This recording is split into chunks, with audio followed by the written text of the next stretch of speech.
Estamos de volta com as nossas reflexões matinais à Corsa da Manhã, nesta nova série de devocionais a respeito do Evangelho de João, com o tema Venham as Águas. Que bom que você aceitou o nosso convite. Nós vamos dar início pensando a respeito, então, deste discípulo amado de Jesus, João. Alguns escritores dizem que o livro de João, o Evangelho de João, é o mais profundo do mundo. E João, ele afirma claramente que seu livro é evangelístico. João 20:31 nos diz: para que creais. Os milhões de evangelhos de João em edição de bolso distribuído nos últimos anos atestam este fato, ser ele então um livro evangelístico.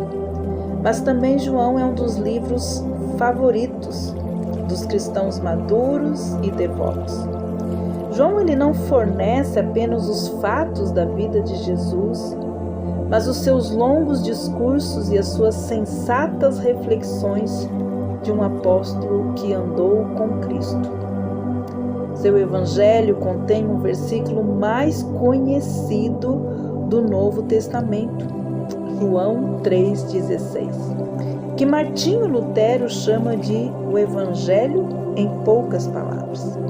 Se o Evangelho de João fosse o único livro do Novo Testamento, mesmo assim, ele proporcionaria alimento sólido da palavra para uma vida inteira de estudos e meditações. João, ele constrói este evangelho em torno de 7 milagres públicos ou sinais.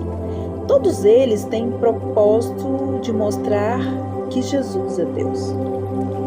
A transformação da água em vinho no casamento em Caná da Galileia, a cura do filho do oficial do rei, a cura do paralítico no tanque de Betesda, a alimentação dos 5.000 homens, o andar de Jesus sobre as águas do mar da Galileia para salvar os seus discípulos da tempestade, a cura do homem cego de nascença, a ressurreição de Lázaro.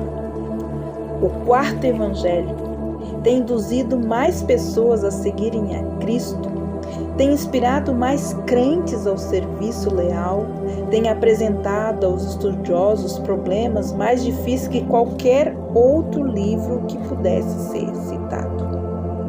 As sentenças curtas e simples da epístola de João, algumas são hebraicas no raciocínio e gregas na linguagem. Muitas vezes as frases mais curtas contêm uma verdade de maior peso. O vocabulário desse livro é o mais limitado de todos os evangelhos, mas de mais profundo significado. O propósito de João escrever, como vimos, foi que seus leitores pudessem crer que Jesus Cristo é o Filho de Deus e para que, crendo, tenham a vida em seu nome.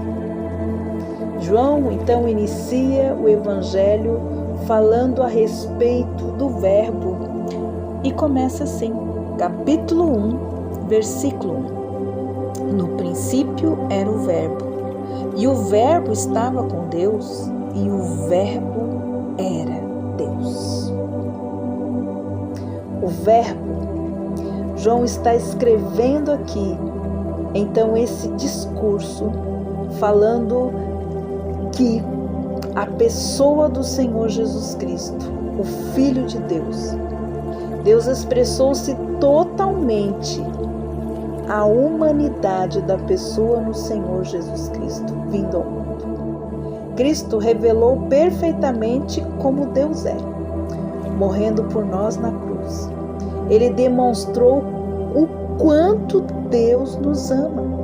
Assim, Cristo é o Verbo vivo de Deus para o homem, ou seja, a expressão exata dos pensamentos de Deus.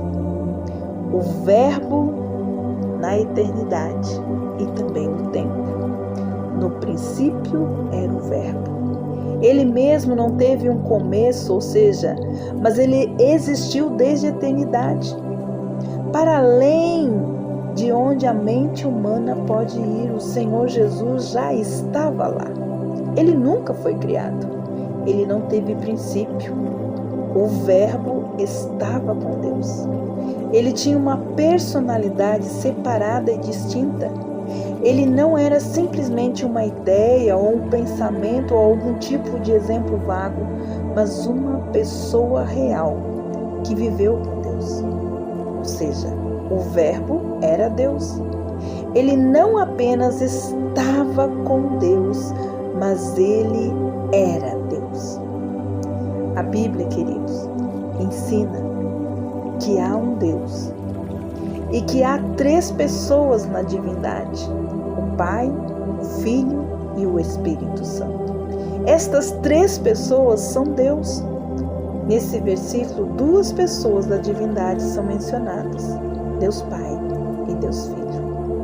É a primeira de muitas declarações claras nesse Evangelho de que Jesus Cristo é Deus.